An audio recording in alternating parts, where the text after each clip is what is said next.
lazy leaders who fail to master the courage and the guts and the resilience to deal with corruption.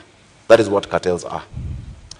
Cartels are a weak excuse, because all of these are human beings. If you say you know them, and even here, just at this debate, you're afraid to name them, yet you said you knew them, you will not deal with them.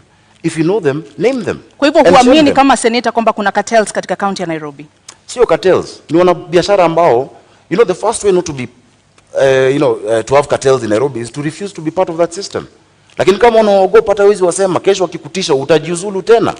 We cannot have that in Nairobi. We just need to set systems that actually remove the place they are playing. Don't be afraid of cartels, Polycarp. Whatever name you choose. I will invite you on 10th of August when we are naming them.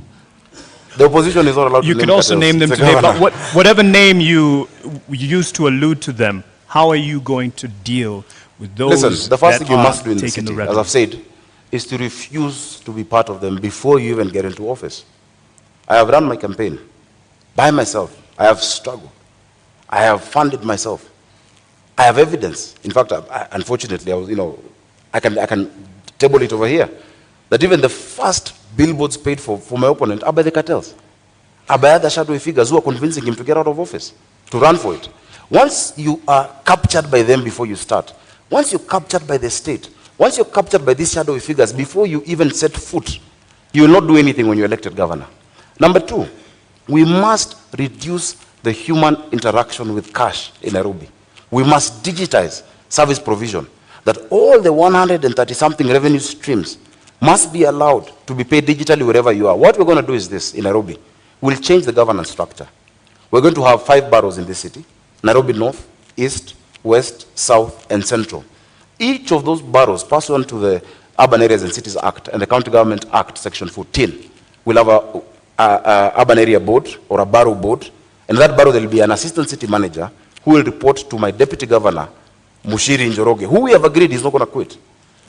They will report to Mushiri Njoroge, and Njoroge Mushiri is going to be the chief city manager. Now, once you localize them to an area, that these few sub-counties, these are who will deal with garbage, these are who will deal with water, these are who will deal with education and all those issues, then you reduce the capacity of that corruption. Bwana Igathe, unakubali muda wako umekwisha, samahani senator. Bwana Igathe, unakubali kwamba mapendekezo anayotoa ndio yataweza kukabili wale ambao unawaona kama cartels katika county ya Nairobi? Samahani, muda wako umekwisha senator.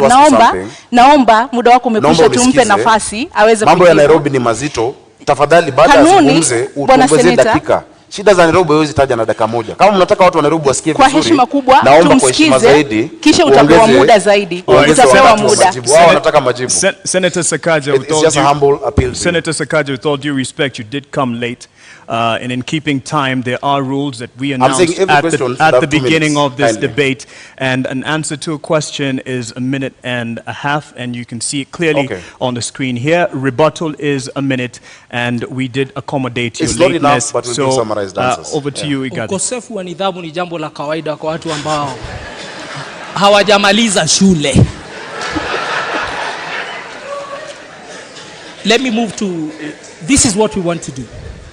This is what we want to do. We want to improve the society in Nairobi by ensuring we tackle the issue of hunger and depravity in the city, by tackling the issue of poor quality, poor access to education in the city.